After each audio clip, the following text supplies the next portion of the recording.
نحمده ونصلي ونسلم على رسوله الكريم أما بعد فأعوذ بالله من الشيطان الرجيم بسم الله الرحمن الرحيم الله لا إله إلا هو الحي القيوم لا تأخذه سنة ولا نوم له ما في السماوات وما في الأرض من ذا الذي يشفع عنده إلا بإذنه يعلم ما بين أيديهم وما خلفهم ولا يحيطون بشيء من علمه إلا بما شاء وسع كرسيه السماوات والأرض ولا يؤوده حفظهما وهو العلي العظيم بارك الله لي ولكم في القرآن العظيم ونفعني وإياكم بالآيات والذكر الحكيم أستغفر الله لي ولكم ولسائر المؤمنين واستغفروه إنه هو الغفور الرحيم سبحانك لا علم لنا إلا ما علمتنا إنك أنت العليم الحكيم رب اشرح لي صدري ويسر لي أمري واحلل عقدة من لساني يفقهوا قولي رب يسر ولا تعسر وتمم بالخير وبك نستعين يا فتاح يا فتاح يا فتاح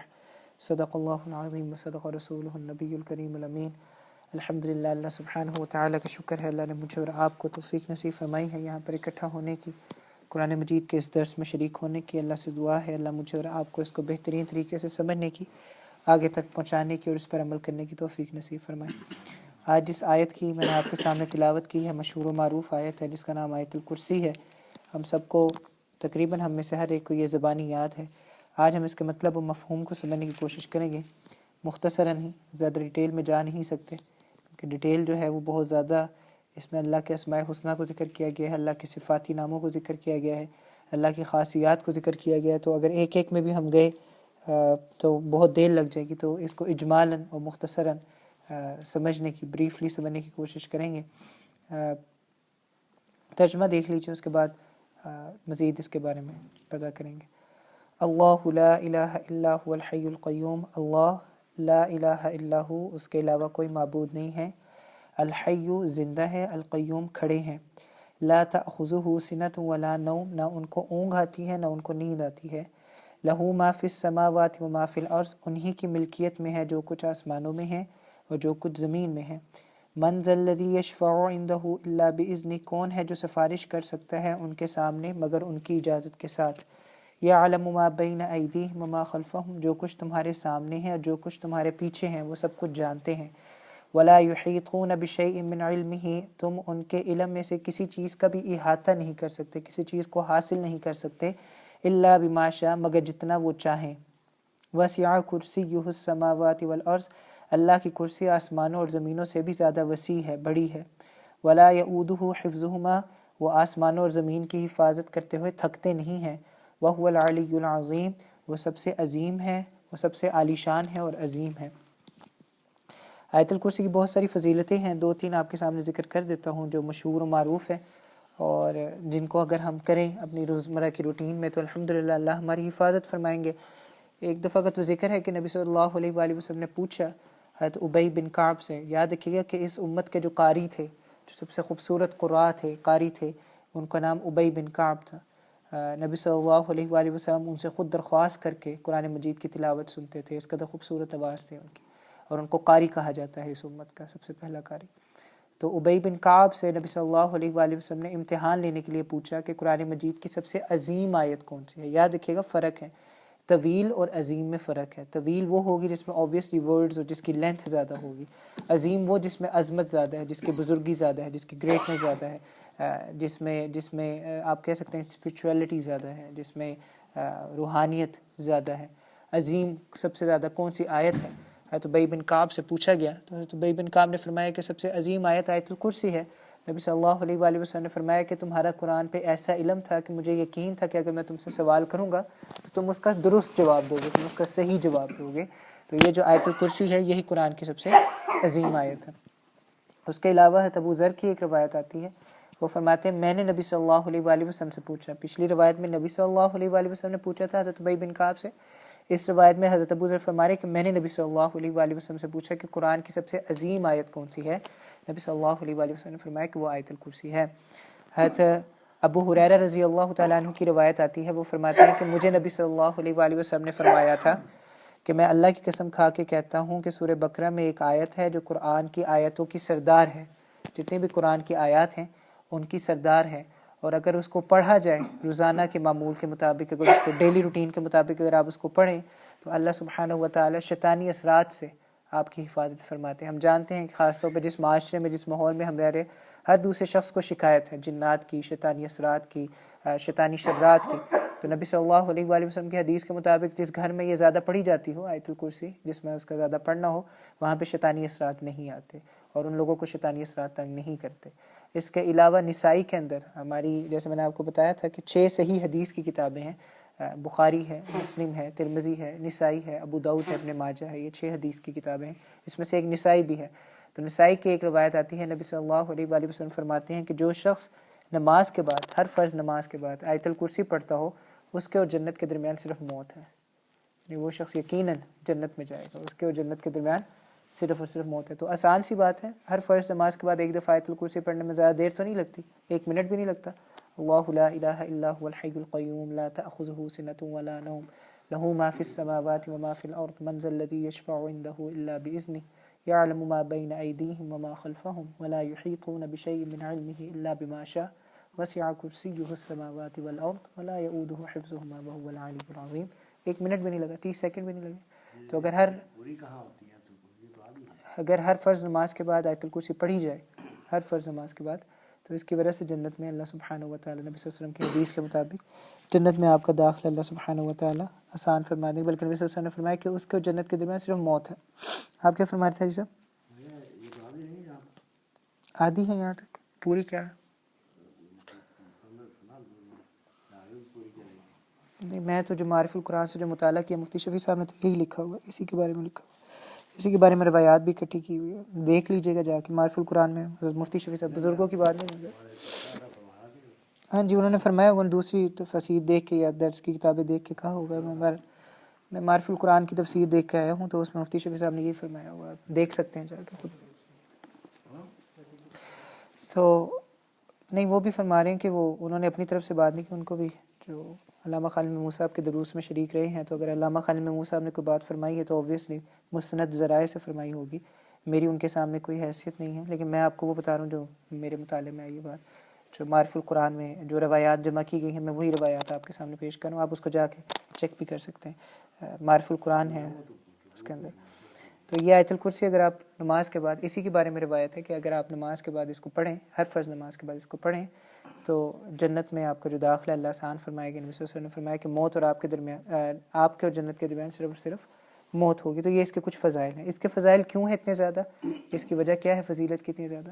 کیونکہ اس میں اللہ سبحانہ و تعالیٰ کی بہت ساری خوبصورت صفات کو ذکر کیا گیا ہے، ایسی صفات کہ اگر آپ ان کو پڑھیں تو آپ کو اللہ کی ذات پر پورا یقین آ جاتا ہے۔ جیسے میں نے پہلے بھی آپ کے سامنے ایک بات کہی تھی کہ توحید کو اللہ سبحانہ و تعالیٰ نے 2 طریقے سے قرآن میں بیان کیا ہے۔ ایک تو توحید کو بیان کرنے کا اللہ سبحانہ و تعالیٰ نے یہ طریقہ اختیار کیا ہے کہ اللہ نے کہیں نہیں کہا کہ میں اللہ ہوں وحدہ لا شریک ہوں، میری عبادت کرو۔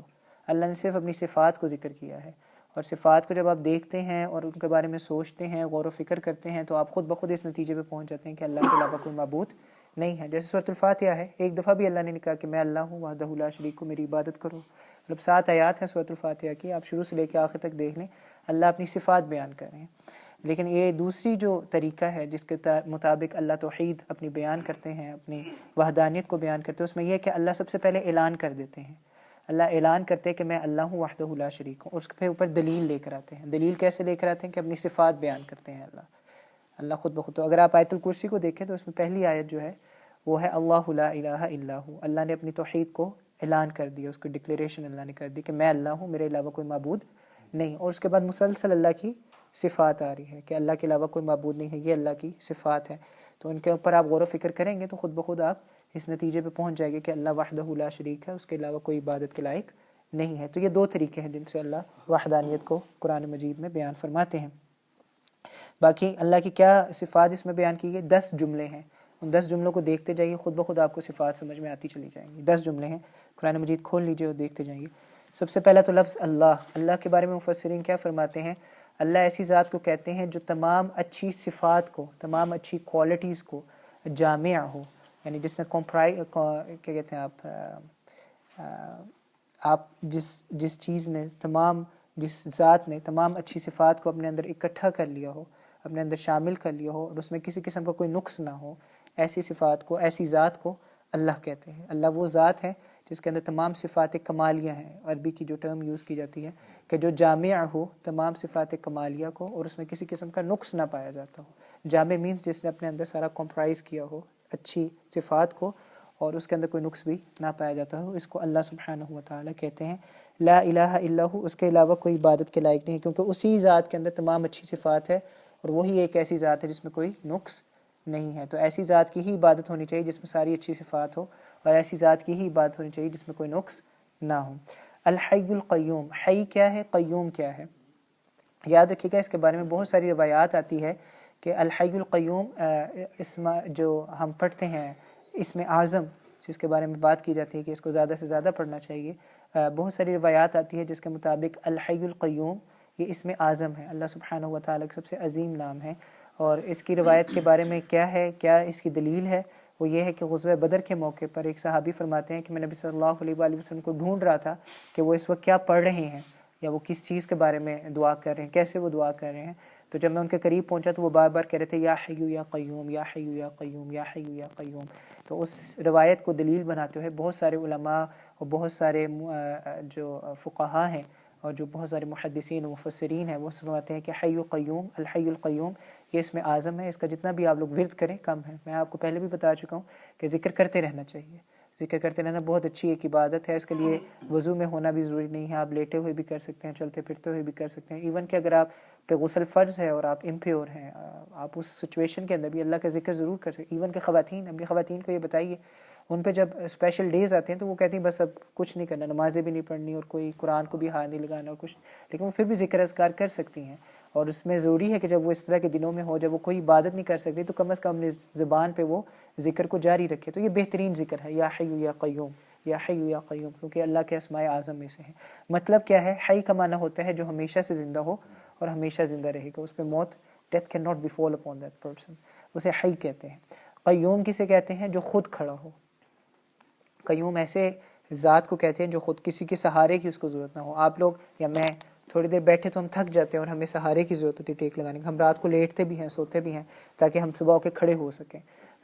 لیکن قیوم ایک ایسی ذات کو کہا جاتا ہے جس کو کسی سہارے کی ضرورت نہ ہو، وہ خود کھڑا ہو اور اس کے اوپر ساری چیزیں کھڑی ہو، یعنی اس کے اوپر سہارا لگا کے ساری چیزیں کھڑی ہو۔ وہ خود کھڑا ہے اور ساری چیزیں اس پہ ڈیپینڈ کرتی ہے، وہ کسی پہ ڈیپینڈ نہیں کرتا، اسے کہتے ہیں قیوم، کھڑا ہوا۔ اس سے آگے جو اگلی آیت آ رہی ہے اس میں اللہ فرما رہی ہے، جو تیسری آیت ہے، لا تأخذہ سنۃ ولا نوم۔ ہم جو لوگ ہیں ہم یہ سوچتے ہیں، جیسے ابھی میں نے آپ کے سامنے مثال کی کہ اگر کوئی شخص سارا دن کام کرتا ہے اور اگر اس پہ چیزیں ڈیپینڈ کرتی ہیں، جیسے ہم سب اپنے گھر کے اندر جو بریڈ ونرز ہیں، جو اپنے گھر کی روٹی کمانے والے لوگ ہیں، جب وہ صبح جاتے ہیں بازار میں جاتے ہیں، کام شام کرتے ہیں، کاروبار کے غرض سے، نوکریوں کے غرض سے تجارت کرتے ہیں، واپس آتے تھک جاتے ہیں، تھکنے کی وجہ سے انہیں نیند بھی آتی ہے، اونگ بھی آتی ہے، ان پہ لوگ ڈیپینڈ کر رہے ہیں۔ وہ قیوم ہیں، سمجھتے ہیں کہ وہ قیوم تو نہیں ہم کہہ سکتے کہ قیوم صرف اللہ کی ذات ہے، لیکن وہ قائم ہے، وہ کھڑے ہیں اور ان پہ بہت سارے لوگ ٹیک لگائے ہوئے ہیں، لیکن ان کو بھی ٹیک کی ضرورت پڑتی ہے، ان کو بھی ٹیک لگانے کی ضرورت پڑتی ہے۔ تو ہمارے ذہن میں یہ سوال آتا ہے کہ اگر اللہ خود کھڑے ہیں اور پوری کائنات ان کے اوپر ٹیک لگا کے بیٹھی ہے تو کیا اللہ کو تھکاوٹ نہیں ہوتی، یا اللہ کو غنودگی نہیں آتی، یا اللہ کو نیند نہیں آتی؟ تو اس کا جواب اللہ نے دے دیا، لا تأخذہ سنۃ ولا نوم۔ مشہور واقعہ حضرت موسیٰ کا پہلے بھی آپ کے سامنے ذکر کیا تھا کہ حضرت موسیٰ سے بنی اسرائیل والوں نے پوچھا تھا، یہودیوں نے پوچھا تھا کہ اللہ کو نیند نہیں آتی، اللہ کو اونگ نہیں آتی، تو اللہ تھکتے نہیں ہیں؟ تو حضرت موسیٰ نے یہ سوال اللہ سے پوچھا تھا کہ آپ تھکتے نہیں ہیں، آپ کو تھکاوٹ نہیں ہوتی، آپ کو نیند نہیں آتی، اونگ نہیں آتی؟ تو حضرت موسیٰ نے فرمایا تھا کہ اللہ نے مجھے کہا کہ تم اپنے ہاتھوں کو پھیلا لو، 2 پیالے اپنے ہاتھوں پہ رکھ لو اور اس کو لے کے کھڑے رہو پوری رات۔ تو حضرت موسیٰ کھڑے ہو گئے ہاتھوں میں پیالے رکھ کے اور وہ کھڑے رہے۔ تو رات کا ایک حصہ گزرا تو ان کو نیند آنا شروع ہو گئی، بلکہ ان کی بھاری ہونا شروع ہو گئی، سستی آنا شروع ہو گئی، تھوڑا سا لڑکھڑائے تو اللہ نے فرمایا موسیٰ کیا ہوا؟ انہوں نے اپنے آپ کو سنبھال لیا۔ پھر تھوڑا سا حصہ گزرا، پھر تھوڑا سا ان پہ غنود کیا، آنکھیں بھاری ہونا شروع ہوئی، ڈیزینس فیل ہونا شروع ہوئی، تھوڑا سا گرنے والے تھے، اللہ نے کہا کیا ہوا؟ انہوں نے اپنے آپ کو سنبھال لیا۔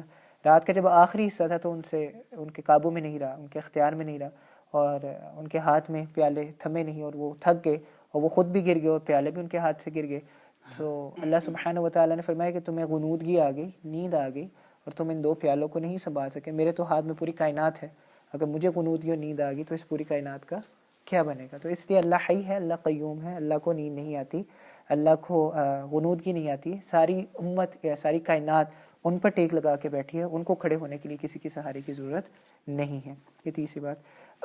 آگے چلیں، لہو ما فی السماوات و ما فی الارض، ان کی ملکیت میں ہے۔ یہاں پہ لام جو ہے یہ ملکیت کے لیے ہے، پوزیشن کے لیے، کہ ان کی پوزیشن میں ہے، جو کچھ آپ آسمانوں میں دیکھ رہے ہیں، جو کچھ زمین میں دیکھ رہے ہیں، وہ سب کا سب اللہ کی پوزیشن۔ لام ملکیت کے لیے، جو آپ لہو میں لام دیکھ رہے ہیں، جو لام آیا ہے یہ ملکیت کے لیے ہے، پوزیشن کو ثابت کرتا ہے کہ اللہ کے پاس ہے سب کچھ۔ من ذا الذی یشفع عندہ الا باذنہ، امپورٹنٹ ٹاپک ہے۔ من ذا الذی یشفع عندہ الا باذنہ، کون ہے جو اللہ کے سامنے سفارش کر سکتا ہے اس کی اجازت کے بغیر؟ سوال پیدا ہوتا ہے کہ ہم پڑھتے ہیں کہ قرآن شفاعت کرے گا، ہم پڑھتے ہیں کہ حفاظ شفاعت کریں گے، ہم پڑھتے ہیں کہ علماء شفاعت کریں گے، ہم پڑھتے ہیں کہ شہداء شفاعت کریں گے، ہم پڑھتے ہیں کہ بچے جو چھوٹے ہوتے فوت ہو جاتے ہیں وہ اپنے والدین کی شفاعت کر سکے۔ سب سے بڑی بات ہم پڑھتے ہیں کہ نبی صلی اللہ علیہ وآلہ وسلم شفاعت کریں گے، لیکن یہاں پر اللہ کہہ رہے ہیں کہ شفاعت کس کی قبول ہوگی میری اجازت کے بغیر؟ یہاں پر اور پیچھے بھی اگر آپ کو آیت یاد ہو تو اللہ نے کہا کہ اس دن کے آنے سے پہلے اپنا رزق میرے راستے میں خرچ کرو، اس دن کے آنے سے پہلے، جب وہ دن آ جائے جس دن نہ تمہاری سودا کوئی نہ تمہارا کوئی کاروبار یا سودے بازی تمہارے کام آئے گی، نہ تمہارا کوئی بھائی تمہارے کام آئے گا، اور نہ تمہاری کوئی سفارش کام آئے گی۔ تو یہ چیز ہمارے ذہن میں سوال پیدا کرتی ہے کہ ان سارے لوگوں کو جو اللہ نے شفاعت کا حق دیا ہے، تو پھر اللہ یہاں پہ یہ کہہ رہے کون ہے میرے سامنے جو سفارش کر سکتا ہے میری اجازت کے بغیر؟ تو یاد رکھیے گا اس میں علامہ سیوطی نے بہت خوبصورتی سے بیان کیا ہے، ایک چھوٹی سی سٹیٹمنٹ ہے، مسئلہ خود بخود حل ہو جائے گا۔ سفارش وہی کرے گا جس کو اجازت دی جائے گی، اسی کے لیے سفارش کیا جائے گا جو سفارش کے لیے قبول کیا جائے گا۔ سفارش وہی کرے گا، سفارش کرنے والا جو فاعل ہے، جو سبجیکٹ ہے، جو ڈوئر ہے، وہ بھی وہ ہوگا جس کو اللہ اجازت دے گا۔ جس کے لیے وہ سفارش کرے گا، جو آبجیکٹ ہے جس کے لیے وہ سفارش کر رہا ہے، وہ بھی پہلے مقبول ہوگا اور پھر اس کے لیے سفارش، مقبول جو ایکسیپٹڈ ہوگا، اور پھر اس کے لیے سفارش کی جائے گی۔ جیسے میں نے آپ کو ایک دفعہ بتایا تھا کہ ایک ڈرگز لینے والا آدمی جب وہ مرتا ہے اور اس کے بعد جب اسے قبر سے اٹھایا جاتا ہے تو اس کے کیا حالات ہوتے ہیں، اور اس کے حالات ایسے ہوتے ہیں کہ جو حشر کے میدان پہ جو لاکھوں کروڑوں اربوں لوگ ہوں گے، پوری انسانیت ہوگی، ان سب کو پتہ چل جائے گا کہ اس نے اپنی زندگی میں کیا گناہ کیے تھے۔ اور اس وقت اگر ہم تصور کریں کہ نبی صلی اللہ علیہ وآلہ وسلم انبیاء کی جماعت کے ساتھ کھڑے ہوں گے، وہ اپنی امتیوں کو بچانے کی کوشش کریں گے، تو اب جب یہ انسان ایسی حالت میں اٹھا ہے کہ سب اس کے گناہوں کو جانتے ہیں، سب کو پتہ ہے کہ اس نے دنیا کے اندر کیا کیا ہے، تو نبی صلی اللہ علیہ وآلہ وسلم کو یہ کانفیڈنس تو نہیں ہوگا کہ وہ اس کو اپنا امتی بلائے، کیونکہ وہ تو ان کے لیے شرم کا باعث بنے گا نا۔ آپ دیکھیں کہ پورا حشر کا میدان ہے، سارے اکٹھے ہوئے ہیں، ایک دوسرے کو دیکھ رہے ہیں، اور وہ شخص ایسی حالت میں ہے کہ پتہ چل رہا ہے کہ اس نے ساری عمر ڈرگز یوز کی ہے، اس نے ساری عمر منشیات یوز کی ہے، اس نے ساری عمر وہ کام کیا جو کرنے والے نہیں تھے، حرام کاموں کے اندر، اور اس کی اس طرح کی حالت ہے، تھوڑا سا اس کی زبان ایسے ٹپک رہی ہوگی، اس کی زبان ایسے منہ سے باہر نکلی ہوگی جیسے کتے کی نکلی ہوتی ہے، اس کی رال ایسے ٹپک رہی ہوگی کہ پورا جسم اس کا اس کی رال میں ڈوب گیا ہوگا۔ وہ جن جن چیزوں سے نشہ کرتا تھا وہ چیزیں اس کے گلے میں ڈالی جائے گی۔ مثال کے طور پر اگر وہ جیسے کیا ہے، اوپیم ہوتی ہے، ویڈ ہوتی ہے، اور بھی جو ڈرگس کے مختلف نام ہیں، وہ سارے اس کے گلوں میں ڈالے جائیں گے۔ جن جن برتنوں میں وہ استعمال کرتا تھا وہ برتن اس کے ہاتھ میں پکڑائے جائیں گے، تو ہر شخص کو پتہ چل جائے گا۔ اس کے پیروں میں جوتے آگ کے پہنائے جائیں گے، اور اس کی وجہ سے اس کا دماغ ابل رہا ہوگا۔ تو جب لوگ اسے دیکھیں گے انہیں پتہ چل جائے گا کہ یہ بندہ دنیا میں کیا کرتا رہا ہے، تو وہ دنیا میں جو کچھ کرتا رہا ہے اس کی بنیاد پہ وہ نبی صلی اللہ علیہ وآلہ وسلم کے لیے اس دن ذلت کا باعث بن رہا ہوگا۔ نبی کا امتی ذلت کا باعث بن رہا ہوگا، تو نبی اس کو نہیں پہچانیں گے۔ جب نبی اس کو نہیں پہچانیں گے تو اس کی سفارش بھی نہیں کریں گے۔ تو صرف یہ مان لینا کہ میں نبی کا امتی ہوں، میری سفارش پکی ہے اور نبی کی سفارش کے بعد میرے جنت میں جانا، یہ غلط فہمی ہے۔ جیسے اللہ نے کہا سفارش نبی تب کریں گے جب اللہ ان کو اجازت دیں گے، اور جن کے لیے بھی سفارش کریں گے وہ بھی اللہ کے ہاں مقبول ہوں گے تو ان کے لیے سفارش ہوگی، ادروائز ان کے لیے بھی سفارش نہیں ہوگی۔ جیسے میں نے آپ کو پہلے بتایا کہ نبی اپنے امتیوں کو کیسے پہچانیں گے؟ جو وضو کے جو جگہیں ہیں جو گیلی ہوں گی، جو چمک رہی ہوں گی، ان کے تھرو پہچانیں گے نا۔ اور یہی کہا جاتا ہے کہ یہی جو لوگ جو منشیات کا کام کرتے رہے ہیں ساری عمر، جو منشیات استعمال کرتے رہے ہیں، نبی صلی اللہ علیہ وسلم ان کو نہیں پہچانیں گے۔ جب وہ حوض کوثر پہ آئیں گے نبی ان کو نہیں پہچانیں گے، فرشتہ ان کو دھکے مار مار کے وہاں سے نکال دیں گے۔ نبی نہ ان کو پانی پینے دیں گے، نہ اپنے ہاتھوں سے پانی پینے دیں گے، نہ گلاسوں سے پانی پینے دیں گے، دھکے مار مار کے وہاں سے نکال دیں گے۔ کیوں؟ کیونکہ وہ لوگ ہیں جنہوں نے نبی صلی اللہ علیہ وآلہ وسلم کی دین کی عزت نہیں کی، 1 پاؤنڈ کے عوض میں وہ چیز خریدی جو نبی صلی اللہ علیہ وآلہ وسلم کی نظر کے اندر ان کو ہمیشہ کے لیے ذلت دی گئی ہے، تو نبی نہیں پہچانیں گے۔ تو جب نبی نہیں پہچانیں گے تو پھر نبی سفارش بھی کیوں کریں گے؟ تو سفارش اس کی جائے گی جو اللہ کے ہاں مقبول ہوگا، اور سفارش کرنے والے کو بھی اللہ سے اجازت لینی پڑے گی سفارش کرنے پر، یہ گارنٹی نہیں ہے۔ ہاں نبی نے یہ فرمایا ہے کہ مجھے مقام محمود دیا گیا ہے، قیامت کے دن سب سے پہلے میں اپنی امت کی سفارش کروں گا۔ ہاں یہ بالکل بات فیکٹ ہے، ریالٹی ہے، لیکن اس کے ساتھ ساتھ کنڈیشنز ہیں۔ اللہ اجازت دیں گے تب نبی سفارش کریں گے، اور نبی اسی کے لیے سفارش کریں گے جس کے لیے اللہ قبول کریں گے، نبی بھی اسی کے لیے سفارش کریں گے۔ تو اس لیے بہت ضروری ہے کہ ہم اپنے اعمال کو درست کریں، اس پہ ٹیک لگا کے نہ بیٹھیں کہ جیسے ایک دفعہ مجھے نہیں پتہ لیکن یہ جملہ بولا گیا تھا ہماری مسجد کے اندر ہی، اور اس لیے نہیں بولا گیا تھا خدا نخواستہ کہ اس کے اوپر ایمان تھا، یقین تھا، اس کو کلیریفائی کرنے کے لیے بولا گیا تھا کہ شاید اللہ کا بخشا شاید نہیں بخشا جاتا، نبی کا بخشا جاتا ہے، کچھ اس طرح کی بات تھی۔ تو یاد رکھیے گا اللہ سپریم اتھارٹی ہے، نبی سپریم اتھارٹی نہیں ہے۔ نبی کو بھی اللہ سے اجازت لینی پڑے گی اپنے کام کرنے کے لیے، لیکن اس کا قطعاً یہ مقصد نہیں ہے کہ نبی کی ڈس رسپیکٹ ہے اس جملے کے اندر، یہ بات نہیں ہے۔ عیسائیوں نے اپنے نبی سے بہت پیار کیا، اور عیسائیوں نے اپنے نبی کو اللہ کا بیٹا بنا دیا، تو یہ پیار نہیں ہے اصل میں نبی کے ساتھ، یہ نبی کے ساتھ ظلم ہے، زیادتی ہے۔ اس طرح ہم بھی اپنے نبی سے بہت پیار کرتے ہیں، اور ہم مسلمان ہو ہی نہیں سکتے جب تک ہم اپنے نبی سے سب سے زیادہ پیار نہ کریں۔ ہم مسلمان نہیں ہو سکتے۔ حضرت عمر کو اللہ نبی صلی اللہ علیہ وآلہ وسلم نے فرمایا کہ تم مسلمان نہیں ہو، تم مومن نہیں ہو جب تک تم میرے سے سب سے زیادہ پیار نہ کرو۔ تو میں اور آپ کون ہیں؟ ہم لوگ مومن نہیں ہو سکتے جب تک ہم نبی سے سب سے زیادہ پیار نہ کریں، لیکن نبی سے پیار کیسے کرنا ہے اس کا طریقہ کار متعین ہے۔ نبی سے اتنا پیار نہیں کرنا کہ آپ عقیدے کو بھول جائیں، عقیدت میں اتنے آگے نہیں چلے جانا کہ عقیدے کو بھول جائیں۔ عقیدہ کیا ہے؟ کہ لا الہ الا اللہ، اللہ کے علاوہ کوئی نہیں ہے، اللہ کی برابری کوئی نہیں کر سکتا، محمد رسول اللہ اللہ کے رسول ہے نبی صلی اللہ علیہ وسلم۔ لیکن عقیدہ لا الہ، عقیدت ضرور ہونی چاہیے، لیکن عقیدت میں اتنے آگے نہیں جانا کہ عقیدے کو ہم پیچھے چھوڑ جائیں۔ کچھ دن پہلے خبر آ رہی تھی، آپ سب ان حضرات کے نام سے واقف ہیں، میں ان کے نام نہیں لوں گا، لیکن صرف اطلاع کے لیے ہے، یہ کسی کی غیبت یا کسی کے نہیں، اطلاع کے لیے، کہ جو لوگ اس طرح سے پھر مذاق کرتے ہیں، پھر پوری کائنات ان کا مذاق اڑاتی ہے، جو نبی کا نام لے لے کے مذاق کرتے ہیں۔ ایک شخصیت ہے پاکستان میں بڑی مشہور ہے، وہ کہتے ہیں کہ انہوں نے پریڈکشن کی تھی، انہوں نے ایک اپنے بارے میں، پریڈکشن کو کیا کہیں گے اردو میں، جو بھی کہیں، پریڈکشن کی تھی کہ میری عمر نبی جتنی ہوگی اور میں اس عمر میں جا کے فوت ہو جاؤں گا۔ تو وہ 19 فروری 1952 میں پیدا ہوئے تھے، 1950 میں یا 1952، مجھے ایگزیکٹ نہیں یاد 1951، لیکن 19 فروری یہ ایگزیکٹ ڈیٹ ہے۔ تو ان کی اس کال کے مطابق اس 19 فروری کو ان کا انتقال ہو جانا چاہیے، اس 19 فروری کو ان کا انتقال ہوا۔ اب دیکھیں ہوتا ہے کہ نہیں ہوتا، یہ تو اللہ کو ہی پتہ، ابھی 19 فروری نہیں آئی، لیکن یہی چیز، یہی باتیں ہیں کہ عقیدت میں آپ اتنے آگے نہ بڑھ جائیں کہ اپنی جو عقیدہ ہے یا اپنی بنیاد ہے اس کو بھول جائیں، اور لوگوں کے جذبات کے ساتھ آپ کھیلیں صرف اس بنیاد پر کہ وہ نبی سے محبت کرتے ہیں، اس بنیاد پر ان کے عقائد خراب کرنا، ان کے جو بنیادی باتیں ہیں وہ خراب کرنا، صرف اس بنیاد پر کہ یہ سب ہم سب عقیدہ رکھتے ہیں نبی صلی اللہ علیہ وسلم سے، کوئی اچھی بات نہیں ہے۔ اس لیے میں آپ کو بہت اسٹریٹ فارورڈلی بتا رہا ہوں یہ مسئلہ، کسی کو بھی جا کے بتا دیجیے گا، کوئی اختلاف نہیں ہے اس میں، کیونکہ اللہ خود فرما رہے ہیں، اللہ خود فرما رہے ہیں کہ میری اجازت سے سفارش کرے گا، اور اس کی سفارش کرے گا جس کے لیے میں قبول کروں گا۔ علامہ سیوطی کی اسٹیٹمنٹ ہے، سفارش کرنے والے کو اجازت دی جائے گی، جس کی سفارش کی جائے گی وہ مقبول ہوگا۔ دونوں چیزیں کا کرائٹیریا ہے، تو یہ یاد رکھیے گا۔ یعلم ما بین ایدیہم وما خلفہم، اللہ سب کچھ جانتے ہیں جو آپ کے آگے ہیں اور جو آپ کے پیچھے ہیں۔ اس کی 2-3 انٹرپریٹیشنز ہیں، آسان سی ہے۔ اللہ سب جانتے ہیں، ہمارا علم کیا ہے جو ہمارے سامنے ہے، مطلب آپ کو نہیں پتہ اس دیوار کے پیچھے کیا ہے، اللہ سب جانتے ہیں جو سامنے ہیں اور جو پیچھے ہیں۔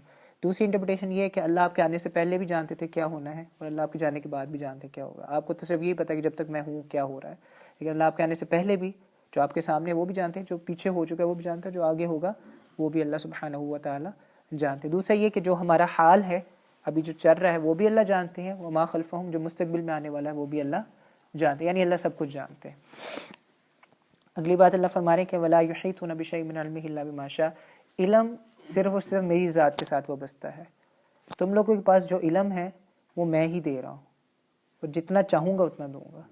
تم یہ کبھی دعویٰ نہیں کر سکتے کہ میں عقل کل ہوں، میرے پاس سارا علم موجود ہے، علم سارا کا سارا میرے پاس ہے، تم کچھ بھی نہیں لے سکتے الا بما شاء، جتنا حصہ میں تمہیں دے دوں۔ میں نے پہلے بھی آپ کو بتایا تھا دماغ ہمارا آلو کے سائز کا ہے، یہ جو دماغ ہے آلو کے سائز کا ہے، لیکن یوز ہم کھجور کے سائز کر رہے ہیں۔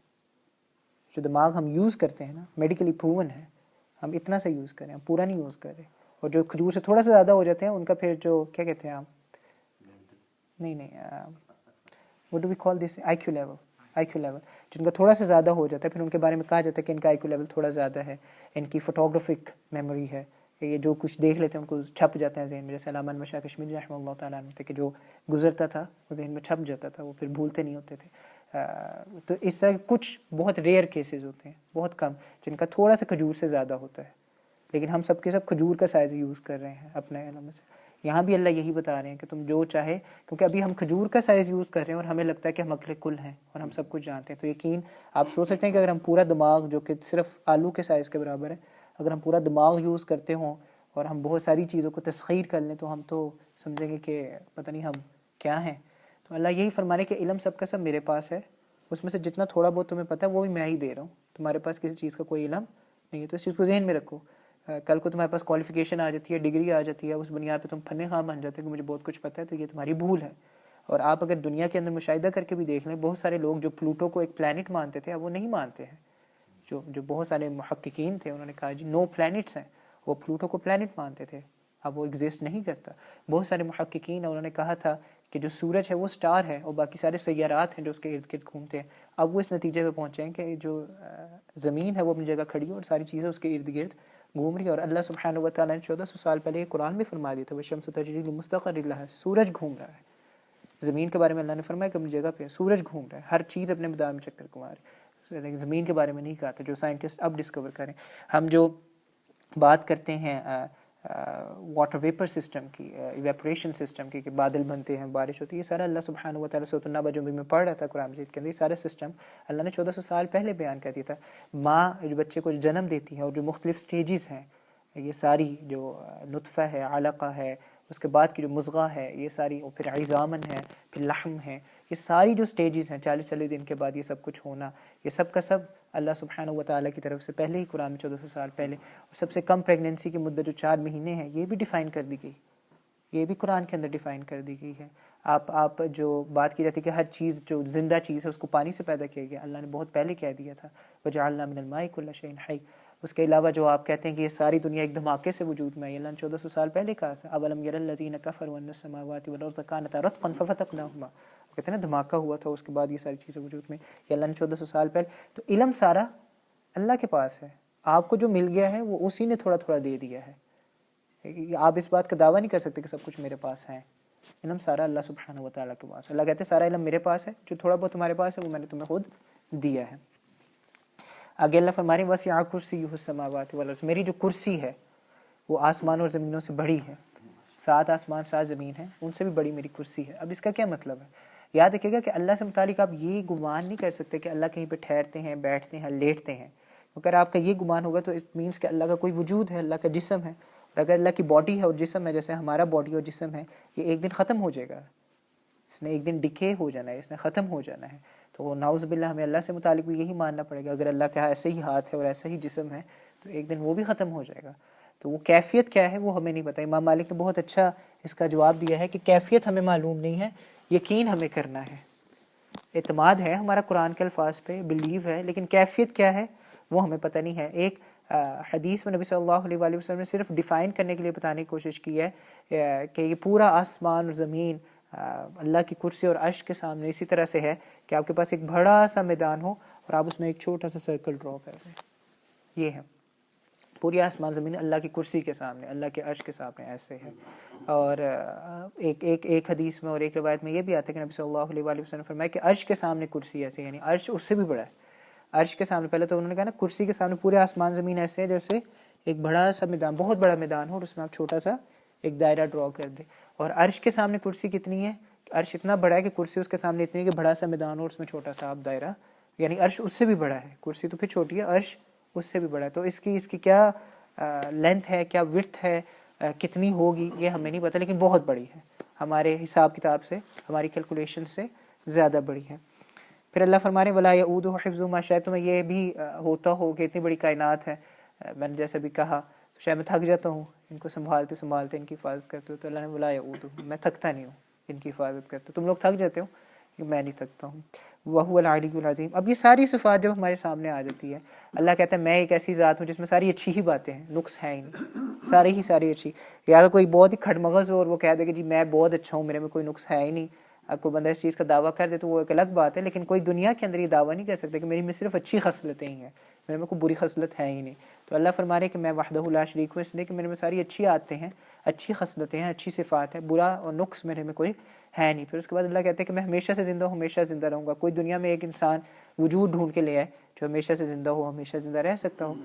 اللہ فرما رہے کہ میں خود کھڑا ہوں اور ساری کائنات مجھ پہ ٹیک لگائے کھڑی ہے، اور مجھے نہ نیند آتی نہ اونگ آتی ہے۔ اللہ آگے فرما رہے کہ ہر چیز میری ملکیت میں ہے، جو بھی دنیا میں تم دیکھ رہے ہو، بہت بہت امیر لوگ ہیں لیکن جو بھی تم دنیا میں دیکھ رہے ہو میری ملکیت کے اندر آ رہا ہے۔ اللہ کہہ رہا ہے علم سارا میرے پاس ہے، جو تم بات تھوڑا بہت ہے وہ بھی میں دے رہا ہوں، اور کسی کی ضرورت نہیں ہے کہ میرے سامنے کھڑا ہو کے سفارش کر سکے مگر اس کی جس کی میں اجازت دے سکتا ہوں۔ ایسی اتھارٹی والا، ایسی صفات والا، ایسے علم والا، ایسے سمیع و بصیر، ایسا وجود رکھنے والا، ایسا کلام کرنے والا، اس کا متعلق اللہ پھر آخر میں یہ فرما رہے وَهُوَ الْعَلِيُّ الْعَظِيمُ۔ اگر آپ ان ساری صفات پر غور و فکر کریں تو آپ ایک نتیجے پہنچیں گے کہ سب سے عالی شان اسی کی ہے اور سب سے عظیم وہی ہے۔ کبھی آپ سے یہ پوچھا جائے خدا کی تعریف کریں، کبھی بھی پوچھا جائے آپ سے خدا کی تعریف کریں، آیت الکرسی پڑھ دیا کریں خدا کی تعریف کے لیے، خدا کو ڈیفائن کرنے کے لیے اب آیت الکرسی پڑھ دیا کریں، یا اگر وہ آیت الکرسی بھی مشکل لگتے ہیں تو قل هو اللہ پڑھ دیا کریں۔ اور قل هو اللہ میں بھی اللہ بڑا پریسائسلی بتا دیتے ہیں کہ میرا قل هو اللہ احد، میں اکیلا ہوں، اکیلا اس سمت میں ہوں کہ میرا کوئی بیٹا نہیں ہے، میرا کوئی باپ نہیں ہے، میری کوئی برابری نہیں کر سکتا۔ تو اللہ سبحانہ و تعالیٰ جس طرح سے اپنے آپ کو ڈیفائن کر رہے ہیں سورہ اخلاص کے اندر اور سورہ آیت الکرسی کے اندر، اگر آپ صرف یہی ذہن میں رکھے، کوئی بھی ایسا انسان جو اللہ کی ذات پہ یقین نہ رکھتا ہو آپ سے سوال پوچھتا ہے کہ اللہ کون ہے، تو آپ اس کو ڈیفائن کر دیں اللہ یہ ہے، اللہ کی یہ صفات ہے، اللہ کی یہ ذات ہے اور اللہ کے سامنے ہے، جس کی بنیاد پہ بات کی جاتی ہے۔ باقی بات یہ ہے کہ ہم وہ آیت تو بار بار پڑھتے ہیں وَمَا خَلَقْتُ الْجِنَّ وَالْإِنسَ إِلَّا لِيَعْبُدُونَ، کہ اللہ نے انسان کو، جنات کو صرف اور صرف اس لیے پیدا کیا کہ وہ اللہ کی عبادت کرنے والے بن جائیں۔ مفسرین فرماتے ہیں، حضرت ابن عباس رضی اللہ تعالیٰ عنہ جو سب سے پہلے مفسر ہیں قرآن کے، وہ فرماتے ہیں کہ اللہ کی سب سے اچھی عبادت یہ ہے کہ ہمیں اللہ کے بارے میں پتہ ہو کہ اللہ ہے کیا، اور جب ہمیں اللہ کے بارے میں پتہ ہوگا خود بخود ہمارا دل کرے گا اللہ کی عبادت کرنے کو، خود بخود۔ کبھی کبھی مجھے بہت حیرانگی ہوتی ہے، ہم سب کو چاہیے، میں بھی کوشش کرتا ہوں، آپ سب حضرات کو بھی کوشش کرنی چاہیے، رات کا ایک پہر نکالیے، دن کے وقت نہیں ہو سکتا یہ، رات کا ایک پہر نکالیے، اس میں تھوڑا بیٹھ کے اللہ سے مانگیے، اللہ سے دعا کیجیے، تھوڑی سی غور و فکر کیجیے کہ ہم کس کو خوش کرتے ہیں جب ہم اللہ کی نافرمانی کرتے ہیں، ہم کس کو خوش کرنے کی کوشش کرتے ہیں۔ ایک ذات جو اتنی طاقتور ہے، جو اپنے آپ کو اس طرح سے ڈیفائن کرتی ہے، جو اتنی طاقتور ہے، اور ایک ذات جس کی ہم پہ بے پناہ انعامات ہیں۔ آپ زندگی میں اپنی اٹھا کے دیکھ لیجئے، ہم جب بھی اکٹھے ہو کے بیٹھتے ہیں اپنی پرانی باتیں کرنا شروع کرتے ہیں تو ضرور یہ کہتے ہیں کہ یار اس ٹائم کوئی وسائل نہیں تھے، کچھ نظر نہیں آ رہا تھا، اللہ نے راستہ بنا دیا، اللہ نے یہ کروا دیا، اللہ نے وہ کروا دیا، اللہ نے یہاں پہ سنبھال لیا۔ تو جس ذات نے اتنا دیا ہو، جس ذات کے اتنے احسانات ہو، ہم پھر کیوں اس کی بار بار، اور جب ہم اس کی نافرمانی بھی کرتے ہیں تو کس وجہ سے کرتے ہیں؟ یہ بات ذرا سوچنے کی کوشش کیجئے کہ اللہ کی نافرمانی کر رہے ہیں کیوں؟ یا تو آپ کے سامنے سودا بڑا زبردست قسم کا ہے، آپ نافرمانی کریں تو آپ کو فائدہ بڑا زبردست ہو رہا ہے، پھر تو کریے۔ لیکن ہم جس کی اللہ کی نافرمانی کر کے جس کو راضی کریں، ایسا ہم اللہ کی نافرمانی کرتے ہیں، جیسے ہم گناہ کرتے ہیں وہ بھی ہمیں چھوڑ کے چلا جاتا ہے۔ شیطان آپ پہ پوری طرح سے حاوی ہوتا ہے، لیکن جس مومنٹ پہ آپ گناہ کر دیتے ہیں، اگر تو آپ سچے مومن ہیں، آپ کے دل میں ایمان ہے، تو جیسے ہی آپ گناہ کریں گے آپ کو فوراً دکھ و تکلیف ہونا شروع ہو جاتی ہے۔ نبی صلی اللہ علیہ وآلہ وسلم نے فرمایا نا، نیکی کیا ہے؟ نیکی تو اچھے اخلاق ہیں، برائی کیا ہے؟ جو آپ کے دل میں کھٹکتی ہو۔ تو جیسے ہی آپ گناہ کریں گے آپ کے دل میں کھٹکنا شروع ہو جائے گا، آپ کو پشیمان کرے گا، آپ کو نادم کرے گا، آپ کو افسوس ہوگا کہ میں نے ایسا کام کیوں کیا ہے۔ تو ایک کام جو ہم کر رہے ہیں، اللہ کی نافرمانی چلو ہم کر ہی رہے ہیں، ہم بہت ہی خبیث ہیں، اللہ کی نعمتیں ہمیں یاد نہیں آتی، ہمیں اللہ کی احسانات یاد نہیں آتے، ہم اللہ کی نافرمانی کر رہے ہیں۔ لیکن جب جس کے لیے ہم نافرمانی کر رہے ہیں اللہ کی، جس کے لیے وہ بھی ہمیں کرتے ساتھ ہی چھوڑ کے چلا جاتا ہے، وہ قیامت کے دن کہے گا فَلَا تَلُومُونِي وَلُومُوا أَنفُسَكُم، مجھے ملامت نہ کرو، اپنے آپ کو ملامت کرو، میں نے کہا تم مانتے چلے گئے۔ اس نے قیامت کے دن بھی ہمیں یہ کہنا ہے۔ بہت ضروری ہے کہ ہم اللہ کو جاننے کی کوشش کریں، اللہ کے ہمارے پہ کس کس طرح سے احسانات اور انعامات ہیں۔ ماں کی بطن سے لے کے آج تک ہم نے جو زندگیاں گزاری ہیں اس کے اندر کون کون سے لمحے ایسے تھے ہم تو اندازہ بھی نہیں کر سکتے۔ اللہ کی بنیادی جو نعمتیں ہیں ان پہ اللہ کا شکر ادا نہیں کر سکتے۔ 600 سال ایک آدمی اللہ کی عبادت کرتا رہا، جزیرے میں پڑا رہا، 600 سال تک اللہ کی عبادت کرتا رہا، اور اس نے اللہ سے دعا مانگی، یا اللہ مجھے سجدے میں موت آئے، تو اللہ نے اس کو سجدے میں موت نصیب فرما دی۔ قیامت کے دن اللہ کے پاس گیا تو اللہ نے کہا اچھا چلو جنت میں جاؤ میرے فضل کی وجہ سے۔ اسے کہا 600 سال عبادت کے بعد بھی میں جنت میں آپ کی فضل کی وجہ سے جاؤں، اپنی عبادت کی وجہ سے نہ جاؤں؟ اللہ نے کہا اچھا تو نے عبادت نہ اپنی عبادت کے بارے میں ماپنا اپنے چلو ٹھیک ہے ترازو منگا لیتے ہیں، دیکھ لیتے ہیں تمہارے اعمال کتنے ہیں، ان کا کیا وزن ہے، اور عبادت کا کیا وزن ہے، اور میری نعمتوں کا کیا وزن ہے۔ تو اللہ نے اس کے تمام اعمال پلڑے میں ڈالے، اور ایک وقت جب اس کے دانت میں تکلیف تھی اور اللہ نے اس تکلیف سے اس کو آسانی دی تھی، صرف وہ ایک لمحہ جو نعمت کا تھا، جب اس کے دانت میں تکلیف تھی اور اللہ نے اس تکلیف سے اس کو آسانی اور راحت دی تھی، وہ ایک لمحہ اللہ نے ترازو کے دوسرے پلڑے میں ڈالا، اور اس کے 600 سال کی عبادت صرف اس ایک نعمت کا مقابلہ نہیں کر سکی، صرف اس ایک نعمت کا، چھوٹی سی نعمت کا 600 سال کی عبادت۔ ہم تو 60 منٹ بھی اللہ کی عبادت کر لیں خلوص کے ساتھ پورے دن میں تو بہت، 60 منٹ چھوڑے 6 منٹ کے لیے اللہ کے سامنے بیٹھ جائیں، اللہ کے سامنے بیٹھ کے توبہ استغفار کر لیں، اللہ کی نعمتوں کا شکر ادا، بہت بڑی بات ہے آج کے زمانے میں۔ 6 منٹ بھی اگر ہم بیٹھ جائیں، ابھی یہ ٹائم ناپ لیں، ہاتھ اٹھا لیں میرے ساتھ مل کے، یہاں پہ دعا کرنے کی کوشش کرتے ہیں، 6 منٹ بھی دعا نہیں کر سکیں گے ہم، وہ 600 سال عبادت کرتا ہے۔ اللہ نے کہا اچھا اعمال کی بنیاد پہ جانا تھا تو وہ تو اتنی سی نعمت کا نہیں مقابلہ کر سکتے، تو جاؤ اب جہنم میں۔ تو وہ رونے لگا، اس نے کہا یا اللہ مجھے جنت میں بھیج دے، جنت میں بھیج دے۔ تو اللہ نے فرمایا کیا تمہارے پہ ایسا وقت نہیں تھا جب تم بالکل نہیں ایگزسٹ کرتے تھے اور پھر میں نے تمہیں وجود دیا؟ اس نے کہا بالکل یا اللہ ایسا ہی تھا۔ اللہ نے کہا میں نے اپنی رحمت کی وجہ سے تمہیں وجود دیا۔ اس نے کہا ایسا وقت نہیں تھا جب تمہارے پاس کھانے پینے کو کچھ نہیں تھا اور میں نے کھانا پینا تمہیں مہیا کیا؟ اس نے کہا بالکل ایسا ہوا۔ تو اللہ نے کہا میں نے اپنی رحمت کی وجہ سے تمہیں وہ کھانا پینا دیا۔ اس کے بعد اللہ نے فرمایا کیا تمہارے اوپر ایسا وقت نہیں تھا جب نمکین اور میٹھا پانی دونوں اکٹھے چل رہے تھے اور میں نے تمہیں پاک پانی نکال کے دیا تاکہ تم پی سکو؟ اس نے کہا یا اللہ بالکل ایسا ہوا۔ اللہ نے کہا میں نے اپنی رحمت کی وجہ سے تمہیں ایسا دیا۔ اللہ نے کہا تم رحمت کی وجہ سے، میری رحمت کی وجہ سے اور میرے فضل کی وجہ سے جنت میں داخل ہو جاؤ۔ بنیادی نعمتیں اللہ کی، ہم اس کا بھی شکریہ ادا نہیں کر سکتے، بنیادی نعمت۔ لیکن اگر ہم بڑی بڑی نعمتوں کو ہی یاد کر لیں، جب ہم اپنے گھر بار چھوڑ کر یہاں پر آئے تھے ہمارے پاس کیا تھا، اور اب اللہ سبحانہ و تعالیٰ نے ہمیں کیا کیا عطا فرما دیا ہے، اس کے باوجود ہم اللہ کی کتنی عبادت کر رہے ہیں، ہم اللہ کو کتنا مان رہے ہیں، اللہ کے لیے ہم کتنا سیکریفائس کر رہے ہیں، ہم کتنی قربانیاں دے رہے ہیں۔ میں تو روزانہ اللہ سے یہ مانگتا ہوں، اور میں چاہوں گا کہ ہم سب مل کے یہ اللہ سے مانگے روزانہ کہ اللہ تھوڑی سی محبت، زیادہ نہیں، زیادہ محبت تو ہم اللہ کی سنبھال نہیں سکتے، لیکن تھوڑی سی محبت۔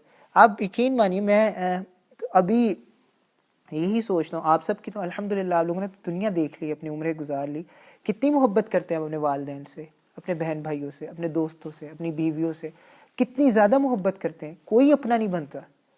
آپ جتنی مرضی محبت کر لیں، جتنی مرضی کیے تھے کسی کو، کوئی اپنا نہیں بنتا۔ اگر ہم تھوڑی سی محبت اللہ کے لیے کر لیں، اللہ تو پھر بھی ہمارے، ہم ابھی کرتے بھی نہیں ہیں محبت، اللہ پھر بھی ہمارے بن جاتے ہیں۔ ہم بالکل نہیں کرتے اللہ سے محبت، تو جتنا ہم اللہ کے بارے میں باتیں کریں گے، بولیں گے، اتنی محبت دل میں آئے گی۔ ہمارے استاد مثال دیتے ہوتے تھے، کہتے تھے اگر تم گم ہو جاؤ راستے میں، تمہیں پتہ نہ ہو، کوئی شخص آ کے تمہاری مدد کر دے، تمہیں گھر تک پہنچا دے، ساری عمر تم اس بندے کے احسان مند رہو گے۔ جب بھی وہ تمہیں ملے گا تم خوش ہوگے اسے دیکھ کے، تم اس کی خاطر کرو گے، تم اس کا شکریہ ادا کرو گے۔ خیر وہ بھی لوگ اچھے ہوں گے جو احسان مند رہتے ہیں، ہماری طرح کے لوگ تو احسان مند بھی نہیں رہتے، لیکن وہ مثال دے رہے تھے کہ اگر تم راستے میں گم ہو جاؤ کہ تمہیں پکڑ کے تمہارے گھر تک پہنچا دے، تم کتنا احسان مند ہو جاؤ گے اس کے، ساری عمر اس کا شکریہ ادا کرو گے، ساری عمر اس کے لیے اچھا سوچو گے، اس کے لیے دعا کرو گے۔ اللہ سبحانہ و تعالیٰ کتنی نعمتوں سے نوازتا ہے، ہمیں بالکل بھی احسان مند ہونا آتا ہی نہیں اللہ کے سامنے۔ پھر بھی اللہ کہتا ہے اللہ فرماتے ہیں، حدیث قدسی ہے، مشکات میں آتی ہے، اللہ فرماتے ہیں مجھ سے بڑا حوصلہ کسی کا نہیں ہے، مجھ سے زیادہ حوصلہ کسی کا نہیں ہے۔ آدم کا بیٹا مجھے گالی نکالتا ہے، میں پھر بھی اسے معاف کر دیتا ہوں، اور جو مانگتا ہے میں اس کو دے دیتا ہوں۔ لیکن مجھ سے بڑا حوصلہ کیوں نہیں ہے؟ آدم کا بیٹا مجھے گالی نکالتا ہے، ہم اللہ کی نافرمانی کرتے تو اللہ کو نعوذ باللہ ہم یہی بتاتے ہیں نا کہ اللہ جو تو ہمیں بتا رہا ہے وہ ٹھیک نہیں ہے، بلکہ ہمارے لیے کچھ اور ٹھیک ہے۔ ہم تو اسی طرح سے، آج میں بچوں کو بتا رہا تھا، ایک نیا بچہ آیا تھا ابراہیم، تو بچوں کو کہانی سنا رہا تھا حضرت ابراہیم حضرت اسماعیل کی، پہلے بھی سنی ہے انہوں نے، پھر سے دوبارہ سے ریمائنڈ کروا رہا تھا انہیں، تو پوچھ رہا تھا، تو وہ اکثر پوچھتے ہیں مولانا ٹوپی کیوں پہننی ہے، جبہ کیوں پہننا ہے، ایسی چیز کیوں نہیں پہنی جس پہ امیجز ہوتے ہیں، ایسے کیوں بیٹھنا ہے، وضو کیوں کرنا ہے، ٹوائلٹ کیوں ایسے یوز کرنا ہے؟ تو میرا جواب ہمیشہ ان کو یہی ہوتا ہے، میں کوئی ریزن نہیں دیتا انہیں، میں انہیں کہتا ہوں کہ اللہ ہمارے مالک ہیں، اگر وہ ہمیں کچھ کہیں گے تو ہمیں ماننا ہے، آگے سے تو تڑا ہم نہیں کر سکتے، اتھارٹی نہیں ہے ہمارے پاس کہ ہم آرگیو کریں اللہ سے کہ ایسا کیوں کرنا ہے، ایسا کیوں نہیں کرنا۔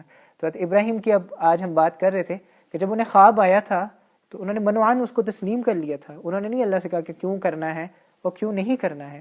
یہاں پر اللہ ہمیں حکم دے رہا تھا، ابراہیم جو اللہ کے اتنے قریب کے نبی تھے، جن کو اللہ نے کہا خلیل اللہ، میرے ساتھی ہیں، یہ اللہ نے ان کو اتنا قریب اپنے سے کیا کہ میرے دوست ہیں، ساتھی ہیں میرے، ان کو اللہ نے حکم دیا، ان کے پاس حالانکہ اتھارٹی تھی، وہ اللہ سے کہہ سکتے تھے کہ اللہ ایک ہی بچہ ہے میرا، ابھی تو نے مجھے بچہ دیا ہے اور ابھی تو میرے سے قربانی مانگ رہا ہے، انہوں نے کوئی اللہ کے سامنے مطالبہ نہیں کیا، انہوں نے کہا اللہ نے کہا ہے مجھے کرنا ہے۔